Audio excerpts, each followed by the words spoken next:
He is the lyrical swordsman. He is the legendary word artist, broadcaster, musician, intellectual freedom fighter, Rasta warrior in the house, sisters and brothers. Only for a short time, but in the house, nevertheless, sisters and brothers. Our wonderful warrior elder, Mutabaruka. Greetings, brother Mutabaruka. Yeah, greetings, man. Good thanks. Mm-hmm. Indeed.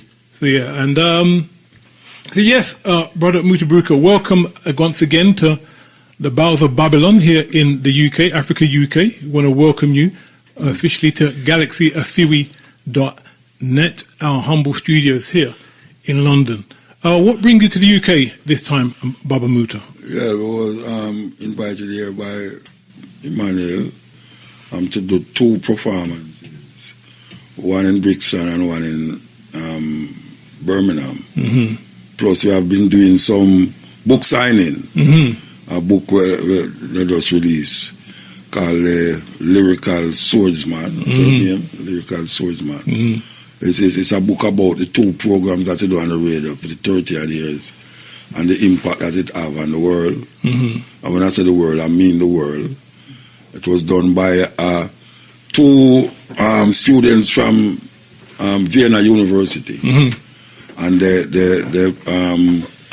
they present it as their thesis, and the professor wanted to said they should put it in a book. Mm-hmm. So they should ask me. So they asked me. And I said, yeah, unless they can show me what them write first. Because we know white people stay. Anytime they write things and they will understand Jamaican language. Mm-hmm. Them put things in there when you see it now. You say, but we never say that. Mm-hmm.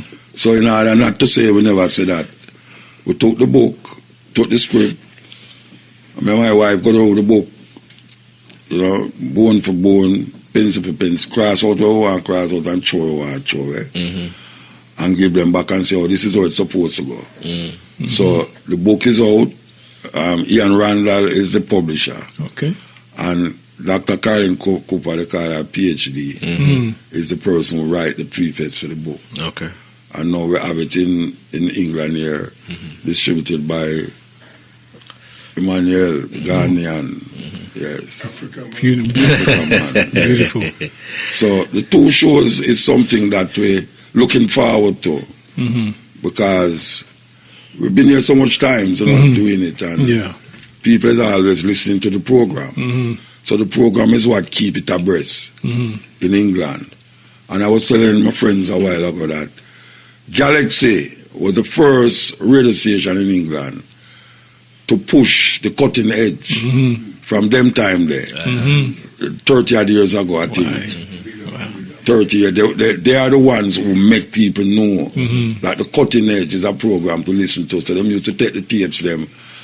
Galaxy used to bandole the whole of the tape them and illegally broadcast them. And we're glad for that. Yeah. It's the first somebody ever do something so illegal. And we're glad for it, because we see SLR come, SLR them name. Them come also and push it even further. So why you love Galaxy? It's a long time we don't come to the studio, but we want to give thanks to keep cutting edge alive to those years, that we can come now and see the world. I enjoy the program and I look into it, you know. Yeah. Indeed. Yes, sir. No, I can definitely say that. Me grew up, I listened to cutting edge, you know, from tape. Yeah. In fact, one of my earliest memories, even on my head right now, is when Beanie Man and Caperton did in a war. Because I just said that day, man. No, that's about me young, you know. Right, yeah, so, yeah, you know what I'm saying? So that time I was about what? 10, 12, somewhere between there, so. Yeah. And so they were, you know, they were warring, and you interview Caperton. And a man come in from the radio and say, "I'm a Beanie Man, but him a the real Beanie Man. Him a some different Beanie Man from about the place, right?" You know what I'm saying? Well, that was an interesting one, because there was something that you said that stayed with me from them time there. And you said, basically because that was a time when there was a revival of Rastafari energy in the music, and you said that man, them feel say I saw it go all the while, and as if them feel say I just from we come now the thing set, and you said that no, this is that everybody feels that them are gonna make the thing come and stay and all them thing. Then it's that thing stayed with me from between all the beef and the rare that statement that you made stayed with me, and we have to learn the lessons of history, that there's cycles, we don't repeat it, right? You know what I'm saying in these things, but we can say firsthand that the cutting edge tapes were prolific in London and in the UK during that. This is before internet and YouTube and all this. Cassette tape, and they used to come like with you on the front type, some of them green cover, some of them blue cover, upon it, you know what I'm saying? But there was a set, because there was a set of them that used to come with the same front cover, but that's in different colours, black and green, or black and blue, or black and yellow.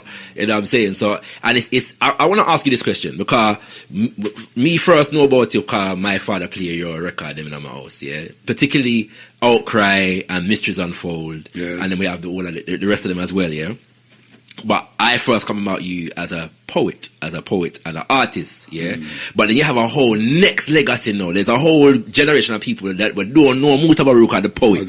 Them know him as the as the radio man. So how do you contextualize those two elements in your legacy? Is that a blessing to you that there's that sometimes people don't know you as the poet, they just know you as the radio man, or you feel a way about that hour? No man, no feel like I'm the same person, man. Of course. I feel that way for somebody else in AI me. The AI thing, but no, because when we just start out, before we go up on the radio, we always used to read poems a lot. And then we start to record the poems, so people know me as a dub poet, reggae artist. When we get the program, because it come on every week, and it reach thousands of people per week, like no stadium couldn't hold where I listen to it every Wednesday. And then the radio station decided, say, boy, we're going to put another program in the day, so they get the cutting edge. But a whole heap of youth now, when them go up on the YouTube, it's a cutting edge them I listen to. But if them put in Mutabaruka now, them say, as that thing I come up with Mutabaruka, them never familiar with like the album them. And them start to listen to it. And after about 10 years, we just released a brand new album. Yes, sir. We are Mad Professor. I don't know if you know it. You have it. Of course, No, we don't have that. No, which one you talking? The Life and Lessons? You don't have it? It's not Life and Lessons you're talking. No, man, that station you feel locked down. You don't have it? No. It's named Black Attack, man. We don't have the Mad Professor. A Mad Professor. Seriously? Mad Professor is a man who produce music up there. No, we know. Shana Kia distribute it. It's a brand new album. No feel no way, it's brand new. Okay. Yeah, I never knew, seriously, we never know. Okay. Yeah, man, it's named Black Attack. All right. 10 years now, we not release the album. Yes, sir. And this is the album now we release. So, yes, sir. So 10 years ago was Life and Lessons. Yes. Yes, sir. So a whole heap of youth, after recognizing me as a cutting edge, and them start to put in my name in there, them start to sing now music, dub poetry. Right. But we still have to do the dub poetry. It's that to come up here for do without the music. Yes, sir. Yes, sir. Because most of the time when we come up here, we come up here without music. We just stand up on the stage and read the poetry and then we come in, and that is really where we come here for the Friday and Saturday. Yes, sir. I recognize that, and I have a vision in my mind, for bring you come here with a band again. You know what I'm saying? No, we are coming here with a band soon, but good. Because all right, this is years when I do a big concert. Yes, sir. Like me and a band. Yes, sir. Well, we do that last month at Rotterdam. Okay. Me and Robotics. Okay. And Mad Professor. We do the Rotterdam. And that was almost what they call the launch of Mutabaruka. Right. Back on the, what they call reggae scene. Right. And the book was launched there too. Okay. And some of the DJ them did have the album. Okay. Some of the white DJ them. Yeah. They have everything in Europe, them white DJ. We don't know how to deal with that black people. We want to make them get the music before. We don't know keep in contact with understand. Anyway. Yeah, true. The album is there, and now next year a lot of things are going to set up to push the album. Okay. And to really bring her forward upon the musical scene. So you might see more shows now with the band than without the band. Okay. Yeah. All right. Yeah, I give thanks and praise. Or the Mutabaruka. So you mentioned that the global impact of the radio shows. How would you assess the impact that they've had over the years? Well, I can tell you the genesis of that now. When the program just start, the youth them used to listen to it, but them parents never wanted them listen to it. Just clarify, when did it start? 1992. Okay, That's good. 30 odd years ago. Good, I want to come back to that. So, yeah. All right, so the youth them are listening, them parents don't want them listen because them say, damn fool, Rasta, my talk, damn foolishness, barefoot I walk up and blow and all them something. So them no want them people listen to it, but guess what now? The pick of them used to take the transistor radio or the little Nokia radio, take phone and put it on them pillar. Oh, me know that because them tell me. And them youth, they start to go university. And them still a listen, meanwhile them are do them homework. Them are listen to the cutting edge. Right through, them are listen to the cutting edge. Them youth, they know, get scholarship in Ghana, Howard, Ghana, this, Yale and all them something there. So, them want to carry me come as a student to university. So them send for me. Most of the time when I go to America, as students who did not listen to the cutting edge, go there. Why them send for me? Because the same reasoning where them hear them professor with. Them hear with the Dr. Rasta with them parents never want them listen to. So them come prove now, say, this brother I never go to university, but the professor talk up this so. And when them hear him talk, it remind them that the same thing Mutabaruka used to say. So that is how me get to go to America enough and make some enough money out of them and all that stuff. So yes, it is good because it really reach. You have originally named Duke Basie. Yes, Duke Basie used to every one of the programs. I record them and put them on YouTube. And one day I show me the breakdown of which part of the people them I listen to and how much people I listen. I don't know them to them something. And all Vietnam. One time my brother called me from Afghanistan and said, boy, the Taliban, them love. He said, boy, Muta, some Taliban, man, they said, they owe you them out. What you say? Can't tell you that, but I tell you, say, the Taliban, them love you, trying to reach it. But I know why them love me still, but that's how we get to know, say. Plus now we see a university of Vienna come say them want to do a book. You know, so, Yeah, man, seriously. So you're saying that the show started in 92, so a similar time to the start of your film career. All right. That career start when we did first. Jimmy Cliff. I don't remember so I don't remember what name. I did really take a little camera. Camera performance in Jimmy Cliff. It never get big. That film. It never get big. Okay. Then we do another thing appearance in a One Love. We came on the Marley, It was no big thing like it was the Obeah man in there way. After the guy wanted to do certain things and we asked him if we asked the man if he afraid of Obeah and say yes. So we work some juju upon him and him start to get mad and freak and him really. But the major movie now was SANKOFA. Yes. SANKOFA is the one where now make people say, but we had a brother actor too. You see, because it is the most successful independent movie. A virgin by the name of Haile Girma from Ethiopia who teach at Howard University. I met this movie named Nono.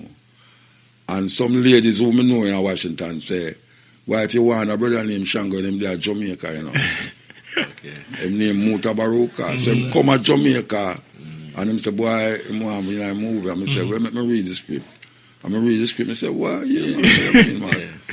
And he might look for place, for shoot certain place. So me and Kamuzi drive him around Jamaica and show him which part him could have used as set and things. So him do the movie, and the movie was like, wow, you know. Yeah, it's really, really big out there. I never know, say, a movie like that could have get so big and never have no Paramount or them thing they are distributed. You know them there. But him go on with it, him one, and book theaters for a month. Yes, sir. Yeah. The movie. I remember the brother where the football, the basketball player Washington. He have a Cineplex, about 12. Magic Johnson? Magic Johnson. Yeah. Magic Johnson showed the movie in there for a couple months well. And them invite me up there when I walk in the theater. The man at the gate said, "You can't come in here." I said, "Why?" I'm saying, "You don't have the shoes." I said, "Well," I said, "Go." I'm out to him say, "You have somebody say, Mutabaruka, what white man?" "Oh, well, we're so happy to see you." When the brother see it, they nearly faint. You know what I mean? So that movie, they really put up on the map as an actor because we got good reviews for it over the years, you know, and it's one of the movies them where you never have no white man liberate the African people them tonight. As a matter of fact, 2 white men in the movie. Yeah, Holly having the role, yeah. One of the two of them wicked. And we have to kill them. You understand? So that is really where it takes place in the movie. Big thing. You know. So yes, that is really the movie where shoot you off there. Yeah, I remember reading somewhere that Wesley Snipes was bigging you up for that film as well. Wesley Snipes, yeah, that's quite a compliment, you know. But also, just quickly to say to the listeners, what I believe it's been put out on Netflix now. Yes, it was on Netflix. Yeah, last couple of years. I'm not sure if it's still there because I haven't checked. Yeah, well, I didn't watch it still. I don't have Netflix, so I don't even know. Yeah, it was on Netflix. Yeah, you know. But yeah, no, very, very, very inspirational and influential movie, and I think one of the lessons for that film, it's one of my favorite films of all time. Definitely. And when it comes to what Haile Gerima did in terms of the characters in that film is worth a study. Yeah, because when you look on Shango, Afriye, Nunu, and there's all of the different characters, even and Joe, Noble, even Joe, like all the characters were serious, like they had depth. You know what I'm saying? And their relationships with each other. Well, you know what I'm saying? Was just a serious, very, very well made movie. And when you hear Haile Gerima speak, you know the philosophy where we come from. You know what I'm saying? Well, you're glad about that movie. Yeah. I am from Jamaica. Yeah. Noon is from Ghana. Yeah. Olafunke is from America. Yes. And him never tell us so much change with dialect. Yes. Because he must say, it's not everybody that sound like a black American. Yes. And most black movie we have slaves tonight, all of them talk like black American. Yes. So him very conscious that he's one of the Caribbean man there. Yes, sir. So him no want me change. You know, see, and Olafunke is from America. Yeah. She's what called a Yoruba. Priestess, Yoruba, and Nunu from Ghana. So not never change tonight more than, you know. Mama Olafunke actually commented on my Facebook the other day. You know, I said something about I can't remember what it said, but it was like a sequel to SANKOFA, and she said she ready. Oh, a sequel? No. I was envisioning. Like speculating about a sequel, what would the storyline be? And she said she ready. Anytime the sequel ready, she ready for coming at it. You know what I'm saying? So yeah. Was it? Good, thanks, Ray. Yeah, I just want to go to a quick text. I mean, sister and brother, you want to ask Mutabaruka any questions? You've only got until 9 o'clock, so do it quick. This is from 036, and they simply ask, Tendamai, please remind us, Mutabaruka, what it means. Is your name 2 words? Mutabaruka means one who is always victorious. It's a Rwandan name that we adopted when we was going to school from an ex-poet. You know what I mean? One who is always victorious. Actually, we have the name so very long and we never know what it means until we go to Paris. We were at university in Paris and some Rwandan thought that I was from Rwanda. Right. And said, Mutabaruka. And I said, no, Jamaica I come from, you know. And them say, you know what it means? I said, no, but I just say like the poet. And then tell me, the poet name Jean-Baptiste Mutabaruka. Okay. And we just tell us it means one who is always victorious. So I said, well, it's like I choose the right name. So we just work with the name from them time there until now. Give thanks and praise for that. So, sister and brother, any text 07947479219. Let me just quickly go to Elder Emmanuel just to tell us about the program that's coming up, the Festival of Words that's happening. Yeah, the festival was kicked off on Saturday at Halsden, Pempamsi Halsden, where the great philosopher Mutabaruka was there signing copies of the book he's been talking about. Yeah, we continue the book signing at Pempamsi Brixton yesterday, and today we were at Pempamsi Mitcham. Okay. Tomorrow we'll be at Pempamsi Walthamstow. Okay. And Wednesday we'll be at Pempamsi Lewisham. Okay. Yeah. So very much a Pempamsi affair going on.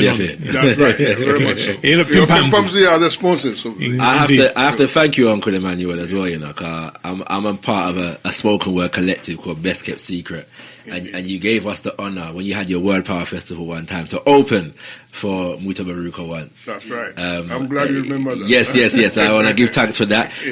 You know, in fact, I've been able to back up Uncle Muta many times in my spoken word journey. That's right. That was one time. I was able to host you in 2016 when you came in 2016, and then another time in 2009 that I always have to thank you for is when we had our Gangland production.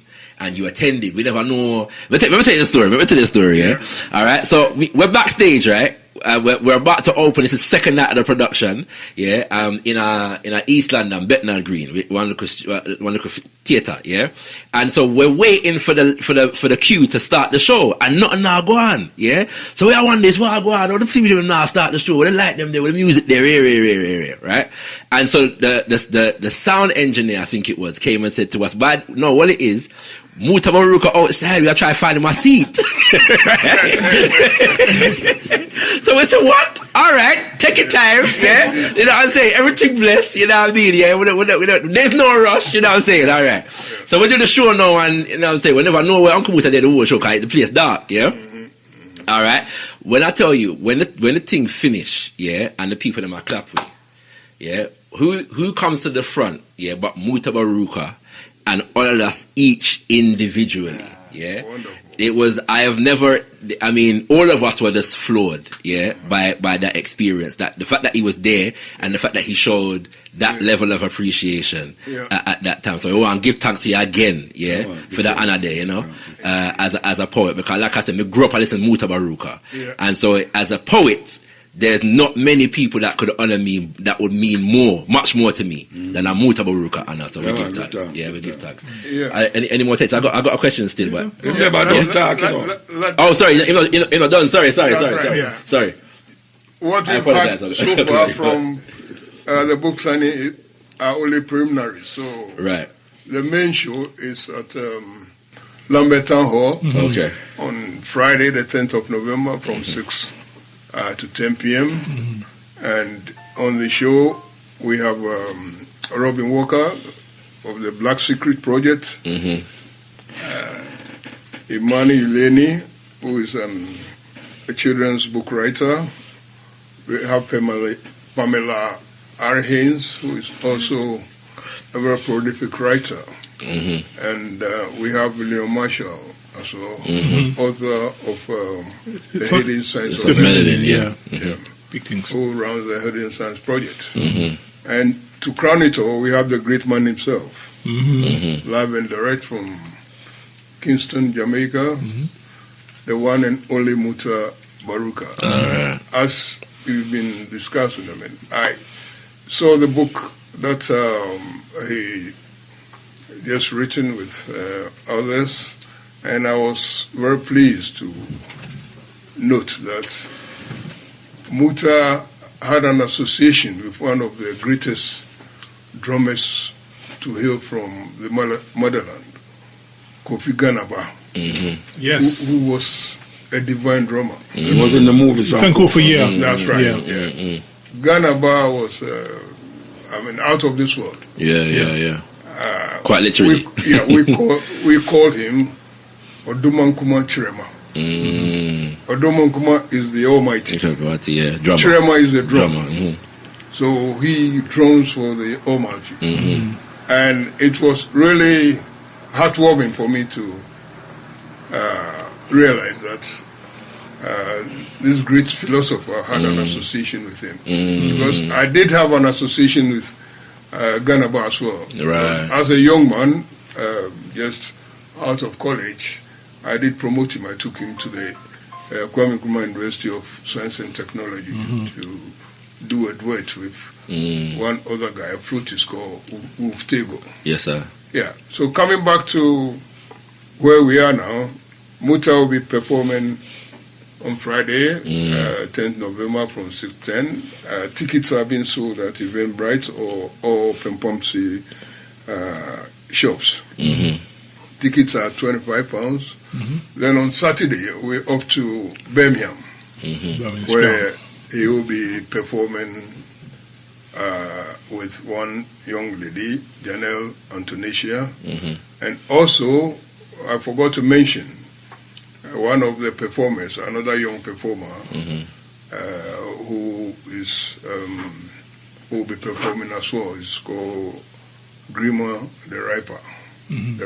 Yeah, he will be performing with Muta and the others in London and as well as Birmingham. Okay. Yeah, so we really will be having the books there for sale, but the books are very, very limited. You can also get them on www.blackhistorybooks.uk. That's my website where I push the books. Or when you come down to the Lambeth Town Hall on Friday, if there are any copies left, because they're really going like hotcakes. Totally self-interested, Elder Emmanuel. Do you have any on you now? What a shame. No. Uncle. Sorry about that. I'm sorry about that. Don't worry, we'll come see it at Pem Sam's this week. We'll come see it at Pem Sam's this week. Yeah, but pick yours up ASAP because they really, and we don't have enough. I'm sorry to say because. Yeah, but that's a good problem, you know. That's a good problem. That's right. Yeah. You know what I'm saying? Indeed. Yeah. Right. So, give thanks to Elder Emmanuel. Yeah. So just a couple of texts. I'm going to go to Brother Shakara. I want to try and get Brother Leader in as well before 9 o'clock. Yes. This is not a question, it's a comment from Cali1. Rise up Galaxy family and rise up Muta for an excellent performance at Rototom. I think that's Rotterdam. from... Rotterdam. And it says that. And 026 got another question again that they did text earlier. They said, when one is young, they're usually rebellious and say things they may not say now. So he's asking Muta, are there any songs or poems that you will not perform now? Good question. When me write? Yeah. No, man, I wear some man. I poem them indelible, man. I don't write things that I can't repeat. I agree, but I would imagine that you've written things that your perspective has changed on. No, you know, because perspective. Yeah. So, like, in the poetry book, one part is the first poems. Yeah. These are the poems that I was writing from our 18, 19 year old. Yeah. And the next book was the same book, the next poems. Yeah, These are the poems. yeah. But here one out. You see the first poems, if you look on the new album Black Attack, a lot of the poems them come from those poems when I was 19 years old. All right. I don't know where me could perspective change, but guess what? Me write the poem. True. True. So if me write the poem, I have to just stand up to it. Yeah. No, because I can think of some of your poems. Yeah, I can't say Arab, for instance, no. Yeah. If I say Jah in a poem, Yeah. Moon write a poem now, I say Jah. Yeah. So it's just that, say, you know, perspective change, but I me write the poem. Still. Yeah. Give thanks. Similar question, because you've been doing Cutting Edge for 32 years, and Second Razor for how long now? About 10 years. Right? So, particularly with Cutting Edge, does the show mean something different to you now than what it meant 32 years ago? No, because of the same problem we're confronted with, unfortunately, that after so long, we have to say the same thing over and over again. So some things we I said 30 years ago, we still have said, because it not come to pass. It's like Bob Marley sang them. Yeah. We should not sing Bob Marley sang them. Them should have in an archive put up. You know, see. But when you hear Bob Marley sang them, it come like some new thing very that relevant. 40 years ago. True. It's just so it goes. Yeah. We're not really... No, It's just weird that we have to keep saying the same thing. Yeah. You know, we keep saying the same thing. Marcus Garvey said propaganda is something we should have used to. So propaganda is things where you hear continuously and seep in your consciousness. Yes, and that is really what the program is all about. Yes, we keep saying over and over and over till it take flesh. And people listen to it and say, but wait, you know, them kind of way. So, yeah, man. Yeah, man. You remind me of Fela Kuti. Fela Kuti have a song where he said, he called Look and Laugh. And it's basically just repeating 10 of the song them where I'm done already, sing already. I know nothing changed from him. You know what I'm saying, from them time till now.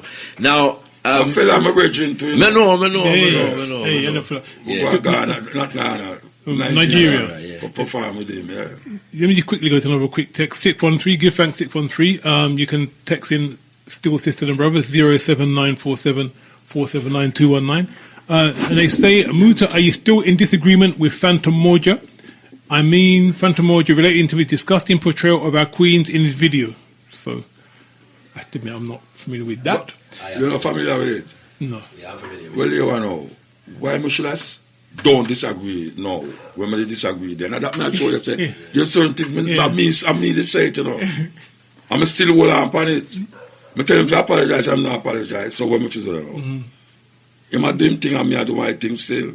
I disagree with them, yes, of course, I don't still disagree. I don't change my mind. Rasta man, the pan video have some little naked girl about him, a fire king and all and something. So that no work. Real time. So 613, I mean, I don't know what we expected the answers to be, but there it is. I saw it still, I saw it back. You know, him try to start a madness when him attack, when him don't know. Him talk some things, man, I say, true. We're not going to repeat what him says still, but No, when we can't repeat it, the man say, me used to there with Cindy. Yeah. Oh, yes. Marley come up at the house and it's fine, yeah. When get them fools, it's a true, man, royalty in the music. Yeah. When royalty call him, you know, he have to make a public apology. Right.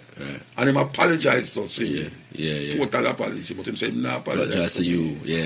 See? That's What, telling. you know, say. It get crazy. That's telling. Because after him say him not apologize to me, then talk some more things. Yeah. I say, but wait, them youth are not easy. No easy at all. My oldest pick me, older than him. Yeah. And this little youth company thing and attack all them thing, I like him want to discredit my 30 odd years, 50 odd years as Rasta. Where come from? Anyway, that time. Tell them, right? Different to hail up Dr. Abu, Galaxy Management, moved to hail up Galaxy for pushing out the message from how much decades ago. So, I said 9 o'clock, you know, but I start to feel comfortable. I start to feel comfortable, kind of warm, you know. That's right. It's very warm. Physically and spiritually. Yeah, good, thanks. You know what I'm saying? So, you're can I ask the next question? Yeah? Alright, so your program, Uncle Muta, is a very politically charged program, yeah? And we know that Jamaica is a very politically charged place. Yeah. So I'd like to know how you gauge the impact of your works in that regard on Jamaica politically and culturally. It's a very broad question, yeah? But I remember you doing a show one time where you said the one thing where you now bring on your show is politician. You interview politician. No. But I'm sure politician listen to you. Yeah, but not wrong with that. I'm going to find go interview politician. Because we interview the Prime Minister at St. Lucia. Oh, yeah, okay. I'm interview the Prime Minister at St. Vincent. Yes. But it's really a disrespect me, I'm sure. Why I go clear over this interview. Yes. Come with an interview, me and Matley too. Yeah. But no guy. Yeah. Can't get me. All the producer them say, but you don't want to talk to the minister. I say, talk to the minister. Anytime them talk. You feel so with them, I say it's the right thing. Yes. There's not whether it's PNP or GLP. If the GLP come and say something, it sound like beautiful things. When the PNP come and counteract it, you say, boy, I chew my talk, you know. You can't bother with them, man. It kind of sounds like People's Court, part one. and you refer to it as a two-headed dragon. Yes. In People's Court. Two-headed dragon. They chop off one head, the dragon are dead. Yes. And the body function, you know. So chop off one head. The other head there. So the two of the dragons like the PNP and the GLP. Yeah. They work for the same master. Of course. And we see that every day upon the radio. Yes, sir. One politician look at me and say, boy, Muta, Why you know where you say it's good, but you're too radical. That's how we can't help it. Just like the preacher them. Yeah, man. The cutting edge. Yeah, man. When we look out against them, this and them that. Yeah. They must say that boy, man. Yeah. Terrible man. Yeah. Right to go to hell. Yeah, man. You know? Yeah, man. So, and it's reminding me of an extra that you did, yeah, where you talk about them. Yeah, and I don't know. You must get messages out of the way. So your show is very funny. Like they must tell you say funny. Yeah. You know what I'm saying? Oh gosh, man. Yeah, but this is one where you say people feel say me a comedian. No, that's what I'm saying. You know what I'm saying? But you have a show where you talk about them, and you say you go a place where you talk about them, and you talk to them. And them say, them a give away hell, but it's them you talk to. You know what I'm saying? So, that was the other funny one, but it's an interesting, like I said, it must be interesting in a place like Jamaica to have a show like what you have here. And one of the things that, when you started Stepping Razor, because I was listening, I had and by the way, IRFM, please sort out whatever is wrong with your subscription in England, because I can't log in, what I right now. But, when Stepping Razor started, I began to appreciate the difference between the two shows because I began to learn a lot about the local everyday politics where I go on the ground through Stepping Razor. You interview something I go on in one parish and you interview the man with them on the ground and rate it. And so, like, how do you see? Describe for the audience what is the difference between Cutting Edge and Stepping Razor. The Cutting Edge is more philosophical, and it delves more into. All right, so why you talk about the position them on Stepping Razor? The Cutting Edge are more like the preacher them. The Cutting Edge are more say, why is Christianity is the way to black people. Jamaican people like hear them something. Yeah, of course. That's it. A man actually come on the radio, of course, and tell him say him not believe in Jesus Christ. Them can't take that. Me a devil right away. And when me now come on the radio and say, "Wanna stop being you call Obia wicked and terrible and something," them say, all the rest of them now beg stuff. I say, boy, the rest of them not talk about Obia. I say, yes. Me not practice Obia, but them. See the level of Obia in a slavery days, how it helped to free and liberate the slave them. So they make it illegal. And some little unscrupulous guy come around the place and say my Obia man, I tell people say can't get visa for them. And the plan is rub up little isle, this and rub little isle, so. And it's lie. But the essence of Obia can be justifiable through what we call the healer, the bushman, the herbsman. Where him know about the herbs and him know about the sequence of events in our nature. Him know when rain will fall, him know when rain not fall, him know if a cap cut bamboo, a dark night. You understand? All of these things. So when you hear a man tell you about Obia, him will know the Obia when a man say I'll give you big foot. Him don't know nothing else about Obia. That's so them have it because we Africans did use that bookman. I don't know if you ever hear about bookman. Bookman go 80 and help to liberate the people them. And most of the time them tell you say it's Obia use. Taki, Nanny, them have a legend about Nanny about to catch bullet in her bottom. All them something there. Liar true, me not believe it's silly, but I'm not show you.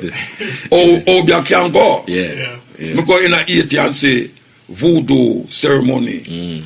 And me understand where the people them are deal with. Me go in a Cuba and say Santeria. And me understand that. So me not going to demonize African thinking. You know, see, I may not be a Yoruba practitioner, but just I'm not a Christian practitioner either. I'm not Judaism, you know, and all these things. So we have to understand how them use our things against we. And everything we do bad and everything them do good. And then we internalize for them things. And then it become we. So white people now have to them amongst we. If we be white. As you home turn on your TV, so you say, white supremacy. Of course. You know, see, as you turn on your radio, you hear white supremacy. You know, see, and when you have sex, that's true. You think white supremacy. You know, see, so it's the economy, the political idea, the belief system and all them something come from out of white supremacy. So we are saying, just like I say, until that philosophy crumble, we have to fight. Yes, sir. You know, like one of them I say, we're not for fight. Because you have some white people that take up that thing that oh, I listen to say, until the philosophy that old one way superior. I say, yeah, I'm saying until. Yes, until. And what I'm saying at the bottom. We Africans will fight if it is necessary because we are confident in the victory over good. Yes. Marcus, Bob Marley come sing. But if not, his war. Not I just said it war. Bob Marley said that. He must say we Africans. I just say we Africans will fight if it is necessary because we are confident in the victory of good over evil. What am I talking about? It's the philosophy that all one race superior and the other inferior. It's the philosophy we tell you say the color of a man's skin is of no significance and the color of your eyes. That is what we must understand. That time don't come yet. So until that time, we Africans will fight. Yes, sir. It's just simple, you know. So when you hear a man talk about, you know, want to come soften it up, one love, one heart, let's get together and be all right. I'm saying, what you talking about? Yeah. It's just ironical that it's not Bob Marley's original song. Him add words in it, but it's Curtis Mayfield song. You know, people get ready, the train is coming and them something. Anyway, as you were speaking, I was reminded by a good poem that I once heard him say, we offer free Africa. Even if we use little obia. Yes. And if the obia won't do, we have to use little voodoo. A long time we have said to see what I'm talking about? You know, longer poem there. Yeah. We don't change it. No, we don't change it. Man can't come to me and say, Muta, like, what's that talk about obia and voodoo and things? We say, yeah, until I think more things too. Yes, sir. You know? Yeah. Okay, go ahead. This stage, you want to bring in Brother Leader Bandaka. Brother Leader, you still there on the line? Yes, tonight, Mwari. Tonight, Brother Leader Bandaka. Don't you want to greet Brother Mutabaruka here in the studio? Yes, let me, as our ancestral tradition would demand, let me just greet our elder and show respect and deference to Baba Emmanuel, giving thanks and praises for your presence and for your promotion, Baba Emmanuel. And to our brother Mutabaruka, we hail you, we honor your tremendous work. You are a colossal icon in the African world community because of your artistic prowess. We know you first as a poem. In fact, I was introduced to you by my uncle. He's now an ancestor. My uncle used to love your works and just love your demeanor, your manifestation in Jamaica. And he always talked about you. He's an uncle of mine who had transformed my grandmother's home that had all these pictures of white Jesus and King George and, Queen this and that. And my uncle used to counsel my grandmother and said, them things they're not good for having your house, not good for the picnic them. And, he used to warn her that one day, she said to her, one day going come and all of them picture going gone. And one day, he was like a madman. He was possessed. My grandmother was away, and my uncle came, and it's like he had a picture for every frame.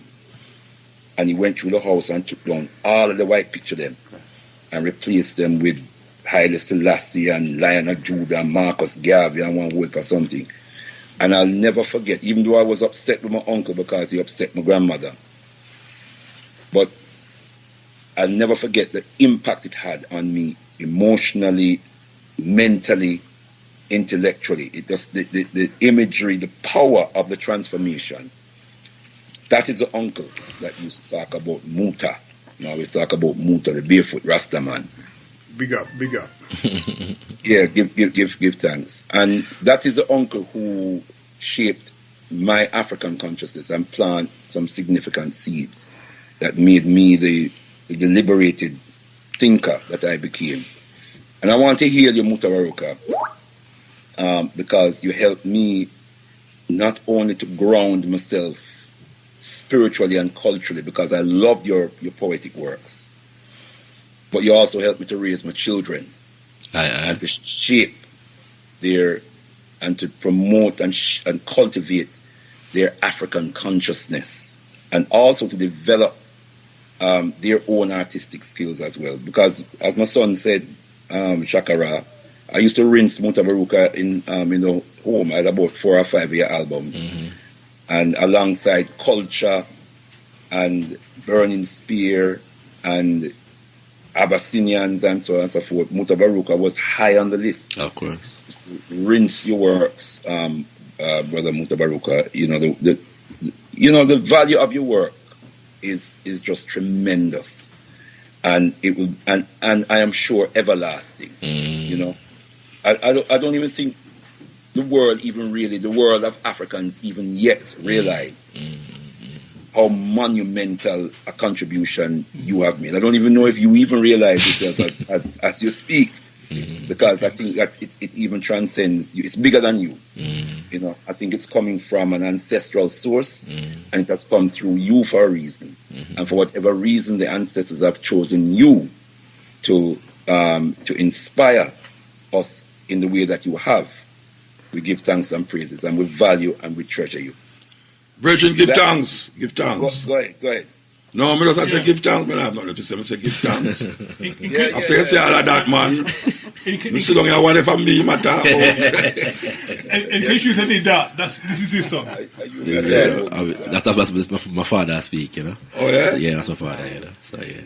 And I'm so younger than you. Some might even say you look younger than me, but that's another story for another time, you know what I mean?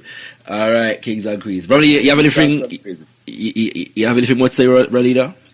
No, just very quickly in terms of Brother Mutabaruka as a journalist, as a radio presenter, as an investigative journalist. Again, he has done tremendous works, and the information that we are able to access from people like himself, Sister Kabu Ma'at, it's just priceless, just priceless. And may the ancestors continue to strengthen you and empower you. Yes. May your barefoot continue to maintain strength and connection to the earth. My foot is on a barefoot. Then you refer to yourself as a barefoot Rastaman. All right, sir. My uncle used to talk about you as a barefoot Rastaman. No, I know everybody say that. Yeah. But last time I look at my foot, I have my foot. Well, may your foot bottom continue to remain tough, my brother. Yeah, of course. And the ladies, them say it's soft, When them touch it, them say, what? Your foot so soft. So you think it's over that soft? Yes, I give thanks, Bridget. Whatever cream and lotion you use on your foot, yes. Like you share to me. Keep doing it. All right, so give thanks. Give thanks. It's definitely our work. Yeah, man. Yeah. All right, so give thanks. Give thanks. That is me for now. I'm enjoying the show, and I'm sure that the listeners are really appreciating, hearing from our brother. And I just know the events that are being promoted by our elders, are going to be a success. Mutabaruka, you never, when you come to this country, you never miss. Yeah, that's true. The events are always, the events are always sold out. So we give thanks and praises, and we look forward. Give thanks, probably. We said that earlier. I mean, although Muta comes in, not infrequently, but every time he comes, these big things. Every time he's big things.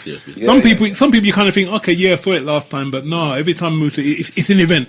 Then we quickly go to some of the texts that have come in. Give thanks, sisters and brothers. We're going to open the lines very shortly as well. 07947 479219. Sheba.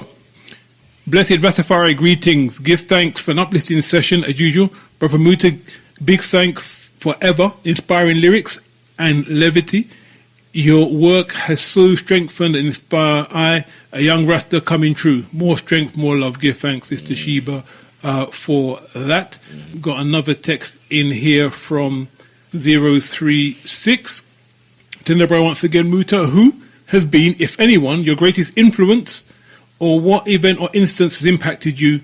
Also, what is the heaviest discussion or reasoning you have ever had? Okay, interesting question there. Let's see if there's anything else. I'll ask it anyway. Muta, is there anyone who can take your place? What do you think about KRS-One, or does he need to change up or implement anything in how he does things? That's a strange question. And yeah, that was even stranger. I'm going to leave that. You have to take time with me now. The top one and repeat that. The influence, right? Okay. The influence one, yeah. All right. When I got to school, The first book that I read that started me upon the journey is the autobiography of Malcolm X. Mm-hmm. And that teenager youth, we read a book there, it kind of powerful to know that brother there was a pimp and all them something there, and him going to jail and come out back and mesmerize the whole world. But we used to have some teachers at school. One of them was Marcus Garvey's son. Marcus Garvey Jr. used to teach me, and him used to have him thing, you know, him father vice and thing. And Jimmy James Garvey, which is Marcus Garvey's wife, used to live on Mona Road. And we used to go up there at school, sit down with her and, you know, we'll have a conversation and something there. So we started now going on Marcus Garvey philosophy and opinions of Marcus Garvey. And that generate the interest of African consciousness. Yeah. But when we look on the whole Black Power movement in them time, in the 60s, it never have no spiritual thing that define it. It was more political and social. Like the Black Panther Party, them used to deal with social things in them community and something there. It never have no spirit. So with their school and when I want to get around one little place there and I listen and I talk, I make the youth them say them a Rasta. And we start to move with them and we go to 12 tribe and we start to go to Bingi and them something there and we start to move more and more into the Rastafari because we say the Rastafari was not only political but also spiritual too. And it defined a spiritual awakening that most group will come up, whether them is communists or political Pan-Africanists. They never have no spiritual awakening. See? And it's that we didn't really try figure out. You know, we figure it out. Because what we say the Black Power movement is intricate in the part of Rastafari. I always say Rastafari is a Black Power movement with a spiritual nucleus. And that spiritual nucleus is to see themselves in a next person. If you read the Egyptian Book of the Dead, the coming forth by day, it says to see yourself in things is one of the greatest things. Because if you see yourself in other things, you know, you won't try damage the thing because you don't want to damage yourself. So when Rastafari come show me is a man where we couldn't think about for because we think about this spirit, this God in the sky and we can't connect with it. Yes, sir. You know, see? So I still say coming at the picture now, not only as a spiritual awakening, but also a physical manifestation of something where Africa should have looked for a long time, and is a king. Because when Owell come say it, him say, we have worshipped King Charles. We have to let go him. See then now, 1930, the 2nd of November. We have a king, Emperor Haile Selassie the First. So it's him who should have worshipped. But him never say worship, him say him who should have looked to as a redeemer. Him say redeemer. Yes, sir. So when I look upon it and I say, well, I say that that's true. So we never look upon a king and you have to have a manifestation. No matter what the communists want to say. You have to have a manifestation where you say, this is it. And through that, you will recognize yourself. And that is where Rastafari is to I. That when I say Selassie I see something of myself that I can really push out there. And it helps I how to eat, how to look, what to wear, and just how to express ourselves philosophically and otherwise. So it's a cultural expression that is defining it. Yes, sir. Black Power movement never have no cultural expression. Granted, in the 60s, them used to wear that cheek and all that something, but that is as far as it goes. And when we look at the Black Power movement, most of the leaders, them, gone the other way. Whole heap of them, drugs kill them out, gone with white woman, all these things. So it poses a problem to the Black Power movement. We are still that with Rasta too, you know, but when I say the consciousness that prevails. See, is that Rastafari lend itself to a awakening that never did there. Yeah. It never did there. Because all we talk about black means a black way. And Rastafari can tell people, say, Africa for Africans, like Marcus Garvey, those at home and those abroad. And we come iconicize, if there's such a word, Marcus Garvey, till evil group of Rasta, look on the Trinity and say Marcus Garvey is one part of the Trinity. Oh, that possible, you ever hear that? It's only Rasta could have come up with that. Because the depth of what I say, it might vamp all of the things them, where white people come show away as it comes to consciousness. And we start to create certain things, like even the language, I and I tal. You know, it's ironical that when the Rasta man say I and I, everybody say, oh, what kind of foolishness is that? When somebody say I tal, they say, what kind of foolishness is that? All right. We hear them guys, them tech guys come with iPhone, iPad, iTunes, I mean, I said, don't know them now say how foolish is that. Where the iPhone, iPad, where the I come from? I theorize, say, some guy come here, this as the highest farm of anything. And say, you know, so I was call it iPhone, iPad, iTunes, this, that. Serious thing. And the Rastaman food has become so popular that when we are talking about ITAL, we are not them vegan, lacto-vegetarian, all sorts of vegetarian, Piscean people who eat fish, but there are people say them not eat meat, but them eat fish. Them are vegetarian. Oh, you can be a vegetarian, eat fish. You see, if you eat fish, you eat fish. But you can't say it's a vegetarian. Fish not grow up on tree. Fish in the sea. So we look on all of that and recognize the value of the concept and the culture of Rastafari. Yes, sir. Where Rastafari come with and emphasize Africa as in center, as in point. I don't know of no other set of people will come with that the philosophy that him could have said, him now comb him ear and him going to make him locks grow. And people say, what kind of dirty black heart, man? And I say, yeah, my heart black. Prove that my heart not black. Or you going to prove that my heart? Like, you going to kill me first. And then me gone, you can't prove that to me.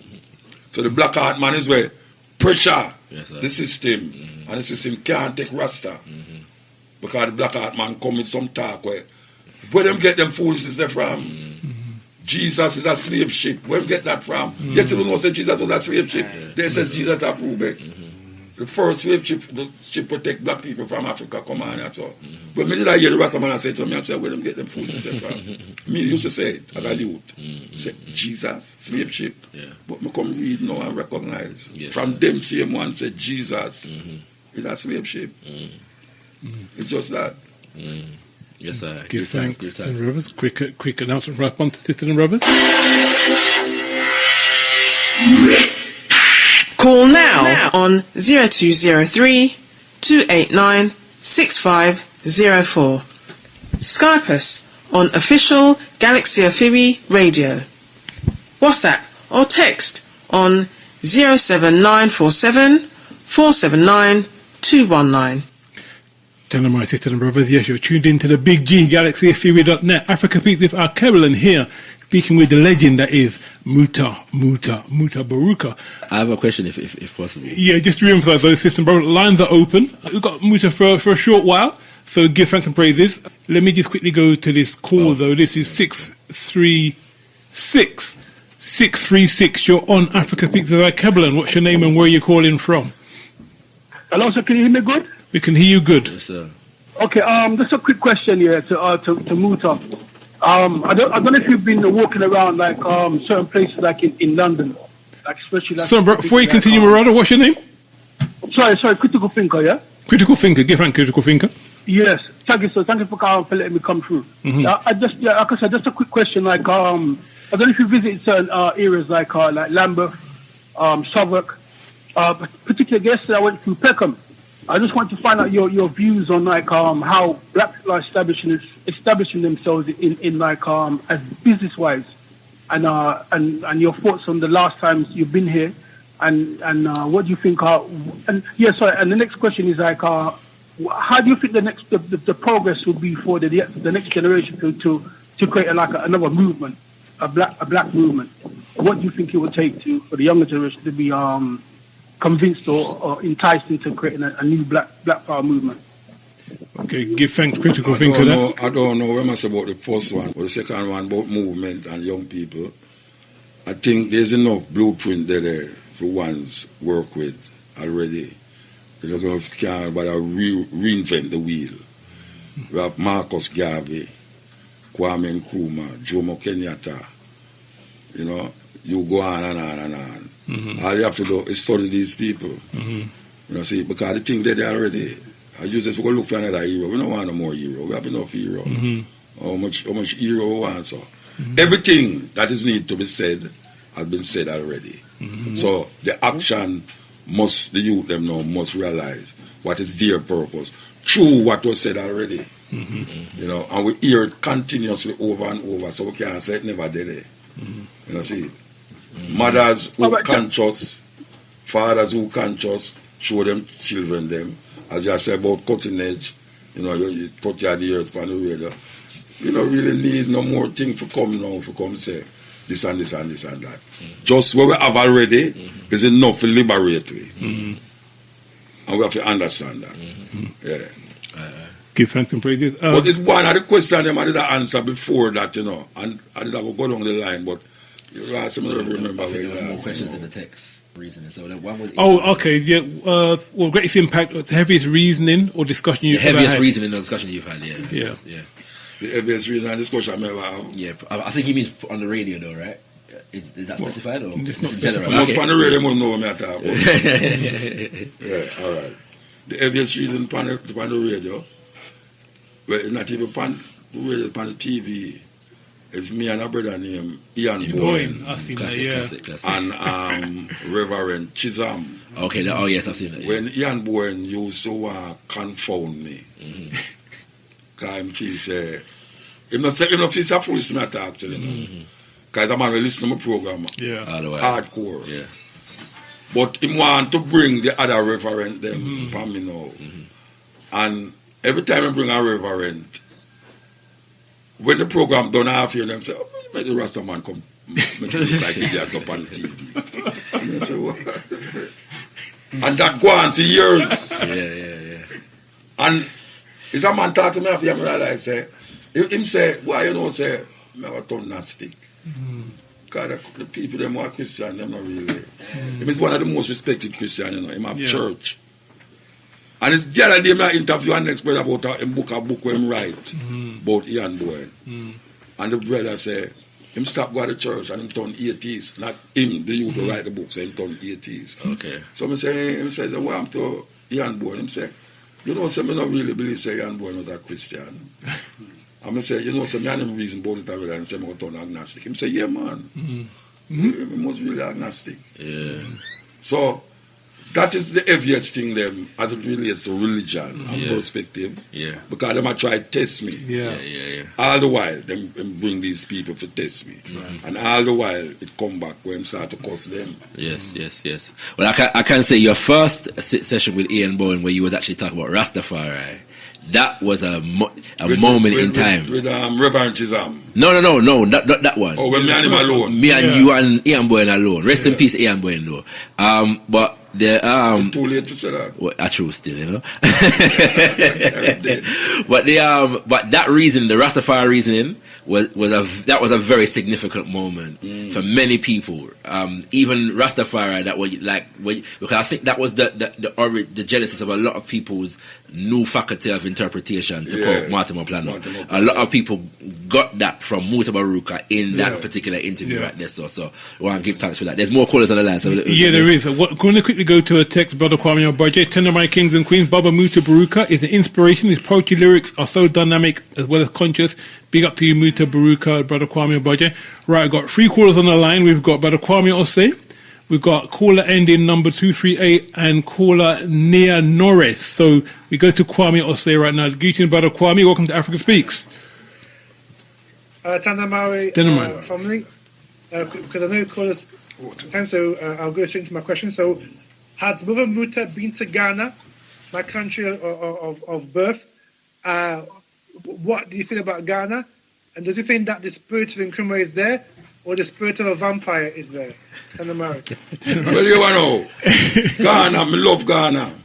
Because Ghana reminds me of Jamaica very much. You know, Ghana was the first love. And then South Africa. But Me look on South Africa now and say, when they are South Africa, not come like you left the West. Yeah. But you know, say they are Africa. So Ghana and South Africa, I'm my first choice. Right. I don't know about spirit of what? Nkrumah. Or spirit of what? Nkrumah. Kwame Nkrumah. Or what? Him say spirit of Of vampire. The spirit of a vampire. Brethren, me not believe in that spirit and vampires and all these things, you know. Me know Kwame Nkrumah is a real man. Yes. And me a look on him works. And me a look on him book them when him write. And I that me a go off for. Me don't know about vampire and all them stuff. Yes, I go talk to a man only I'm chicken. Give thanks and praises. Number 238. What's your name? Where you calling from? Yes, that's Shango Livingston. 2 quick questions, yeah? Uh-huh. What time will Muta be in Walthamstow tomorrow? 5 to 7. 5 to 7, my brother. 5 to 7 in the afternoon. The book will be on sale there, yeah? Yeah.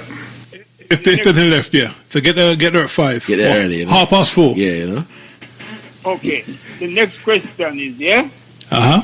Muta say he will never mention of Jah in a new poem now. Why he won't do that? Like it's called mention of Jah. Jah? Yeah. No, Yes. Yeah. All right. You see the word Jah? It's a bastardization of the word Yah. The only part of the Bible where you say Jah is Psalm 68. Jah is Jehovah the man talk about. It's Jehovah. And J never in the Hebrew language. See? So when you say Jah or even Jesus, it has nothing to do with the name of anybody who lived 2,000 years ago. When them say Jah, we get to understand now, say, Jah is just a word where you don't really have to, what you call it now, idolize or say, this is a sacred word. You know, see, we don't really work with that word. You see, even though Rasta over the years, work with it, because that is where, in the day, so we don't really use Jah. You know, see, Haile Selassie means say, simple, outright, nothing else. Nothing before him name. Yeah, nothing before him name, nothing after him name. You can't make Haile Selassie greater or lesser than where he is. You see, so I just Haile Selassie. Me don't say God, me don't say Jah, me don't say Jesus, me don't say none of them words there. Yes, I'm not, I never understand Chucky die. He's a man who used to start King Street, but I died when I am a youth man years, you know. All right, give thanks. Give thanks. Wait, I can tell you something about this thing, you know. You see, all people, all right, you have a whole man that say John, I know still last time I talk about, you know. A whole part of them reggae artists who have sing about Jah. I know still last time I talk about, you know. All right. So you have a man who has said Jah, and I say, I still last time I talk about, you have a man who says Jah, man. You see, if you say Haile Selassie, there's no doubt about who you're talking to. Yeah. So Rasta have to come to that understanding and say, don't confuse the thing with no Jehovah, God, Jesus Christ. Just say Haile Selassie. For you say Haile Selassie, right away, everything clear. Your eye click in your brains, and you know, so you have an image. Everybody have an image. You see, if you talk about Jesus Christ, him have an image, click in your brain, him have an image. You know, see, so prevent those unfamiliar images to appear in your brains. Just say Haile Selassie if you talk. Yeah, just say Haile Selassie. Yeah, and that name the way I work with. Yeah. Yes, sir. Give thanks and praises. And Nia Nora, over to you. Welcome to Africa Speaks. What's your contribution? Yes, Mahatma. Thanks. Elder, do I have permission to speak to you, sir? Well, after you say all of that, you say, sir, yes. Yeah, but you can't talk to me. But you should edit with the sir. After more tape, you can't talk about sir. Because if you didn't grab permission, man, everything finished, you know. Yeah. Yes. He's up from Brother Naya. He's up from Brother Naya. Just drop the sir thing, Brother Naya. Just drop the sir and everything is all right. Okay. Yes, all right. I apologize. But the first time before time, at the Buckyup in Gambia with Julius, with Garvey. Marcus Garvey's son, Julius Garvey, and Sizzla, right? Yes. And I was going there on holiday. Yeah, but me never really get to say anything. But the second time I buck you up in a library, and I think it's with the elder son, Lion son. He was asking you. It was the Al-Kabelan son. He was asking you. You was talking about some LGBT, and I think he asked you, and the people then walk out. You know, and they said, and you said to them, well, I feel the problem that, you know, you understand? I don't know if you remember that one. What me say? It was with, what was the answer? When I asked about LGBTQ, RST. You was in a library, right? Yeah. With Al-Kabelan, the brother, and they was asking you about some you was saying that you're not supposed to talk about LGBTQT, and you said, wait, what was that talk about them say? And they walked out the place. No, wait, no man. I ask you, when he's asking LGBTQ say? Yeah, he's asking what did he say about LGBTQ SGPL? We can't remember, but all I remember was that. Yeah, but we can't answer them, man. You have to tell me why them walk out. What did say why them walk out? If you can you answer this thing now? How did you write this poem? The poem, he said, this poem is long, is strong.